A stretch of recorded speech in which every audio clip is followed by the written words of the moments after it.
সবই খেয়ে দিচ্ছিল এবং ফ্যাসিস্ট কায়েম করেছিল। আমরা দীর্ঘ 15 বছর আমরা নির্যাতনের নিষ্পেষণের মধ্যেই ছিলাম।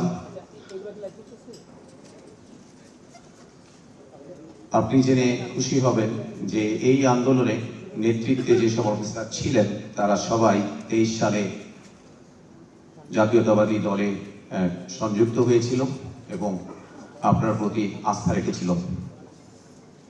মিরপুর ডিওএইচএস-এর সেই 2 তারিখের ঘটনা সবকিছু বদলে দেওয়ার সুযোগ সৃষ্টি করেছিল। অকাতরে আমাদের মিরপুর ডিওএইচএস-এর অফিসাররা বৃষ্টির মধ্যে নেমে এসেছিল। আমরা অনেকেই এই হলের সাথে ছিলাম এবং সেই মিছিলটা এতটাই গতি পেয়েছিল যে অন্য যে আন্দোলনের মাঠে থাকা ছাত্র জনতাকে উৎসাহ দিয়েছিল একদিকে যেমন, তেমনি সামরিক নেতৃত্বকে 3 তারিখে সঠিক সিদ্ধান্তটা নিতে ব্যাপকভাবে সাহায্য করেছিল।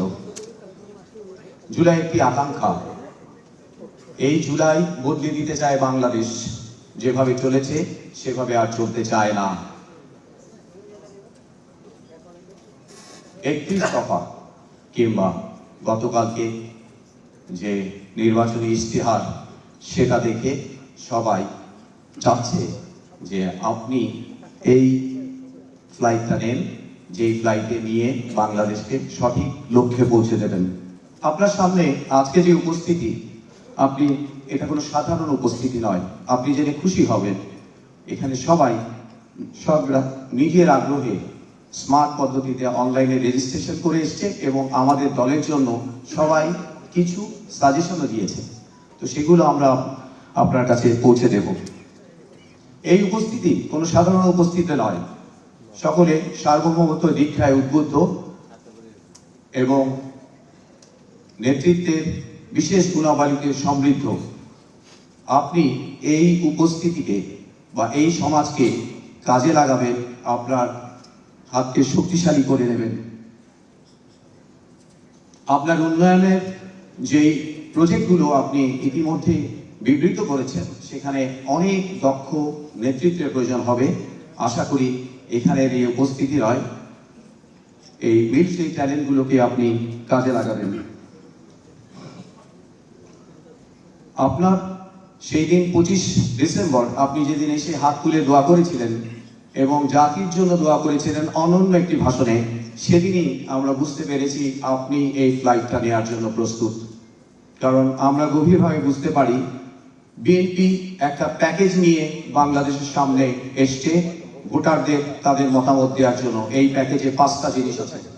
প্রথমত স্বাধীনতা, যা উই রিভল্ট এবং উই রিভল্টের মাধ্যমে শুরু হয়েছিল। দ্বিতীয়টা হচ্ছে সার্বভৌমত্ব। আমি এই দুটো এই জন্য বলছি যে অন্য দলের আমরা হয়তো অনেকে আমরা দেখেছি স্বাধীনতার কথা বলেছে কিন্তু সার্বভৌমত্ব কম্প্রোমাইজ করেছে। আবার কেউ হয়তো সার্বভৌমত্বে শক্তিশালী অবস্থান দেখাচ্ছে, তাদের স্বাধীনতায় কোনো ধরনের স্টেক নেই, ঋণাত্মক স্টেক। আপনার রয়েছে জনগণের আস্থা এবং রাষ্ট্র পরিচালনার বারংবার সুবিস্তৃত সমৃদ্ধ অভিজ্ঞতা। রয়েছে বিস্তারিত কর্ম পরিকল্পনা। বাংলাদেশের মাটি, পানি, কৃষক, মাছ এবং পরিবেশ সম্পূর্ণটাই এটাতে আছে। সেই জন্যই আমরা আপনার উপর আস্থা রাখতে চাই। আমাদের জুলাই একটা আকাঙ্ক্ষা বলেছি। এই জুলাইয়ের আকাঙ্ক্ষার বড় যে আকাঙ্ক্ষা সেটা হচ্ছে বাংলাদেশকে পরিবর্তনের আকাঙ্ক্ষা। 4 কোটি নতুন তরুণ, শুধু না কিশোররাও যারা গ্রাফিতি লিখেছিল তারা একটা বিশেষ আকাঙ্ক্ষা নিয়ে বড় হচ্ছে। তাদের চাহিদা অনেক। 6 তারিখে দেশনেত্রী খালেদা জিয়া খুব স্পষ্ট করে বলেছিলেন, সেই অসুস্থতার মধ্যেও 6 তারিখে তার উপদেষ্টাদের দেখে বলেছিলেন, আমরা যে বাংলাদেশ দেখেছিলাম এই তরুণ প্রজন্ম অন্য একটা বাংলাদেশ চাচ্ছে। আমি জানি আপনি সেই বাংলাদেশ বিনির্মাণ করার জন্য একেবারে প্রস্তুত। আমি জুলাইয়ের একজন অংশগ্রহণকারী হিসেবে আপনার কাছে ছোট্ট কিছু জিনিস চাইব। প্রথমত, আপনি এই জুলাই নির্বাচিত হলে আপনি এই জুলাইয়ের অভিভাবকত্ব গ্রহণ করবেন। আপনি অনেক সময় খুব জেনারেসলি আপনি বলেছেন, না এই জুলাই সবার। হ্যাঁ, জুলাই সবার, তবে জাতীয় নেতৃত্ব যেন জুলাইকে ধারণ করে, বরণ করে এবং এগিয়ে নিয়ে যায়। জুলাই ছাড়া কোনোভাবেই নতুন একটা সমৃদ্ধ বাংলাদেশ সম্ভব হবে বলে আমি মনে করি না। আরেকটা জিনিস আমি বলবো, এই নির্বাচনে বা তার আগে আমরা কিছুটা অবহেলা করেছি। আমাদের দেয়ালে যে গ্রাফিতি গুলো ছিল সেগুলো আমাদের পরবর্তী প্রজন্মের আকাঙ্ক্ষা লেখা ছিল, সেগুলো পোস্টারে বা অন্য কোনো ভাবে মুছে গেছে। আপনি নির্বাচিত হলে, চাহিদাটা আমার খুব ছোট, বাট এটা করবেন, আমি এটা চাই। আরেকটা জিনিস চাইবো যে আমরা সামরিক বাহিনীর সদস্য, আমরা একটা শপথের মধ্যে আবদ্ধ। তো আমরা চাই এই সামরিক বাহিনী আর কখনো ব্যক্তিগত দলীয় প্রয়োজনে খুন, গুম বা কোনো মানব অকল্যাণকর বা মানবতা বিরোধী কাজে সম্পৃক্ত হবে না। আমি আরো চাই, এটা অন্যরকম শোনালেও বলতে চাই, আর কখনোই 50 কোটি টাকার ফ্রিগেট রং করে 500 কোটি টাকায় বিক্রির আয়োজনকে উৎসাহিত করবে না। ধন্যবাদ।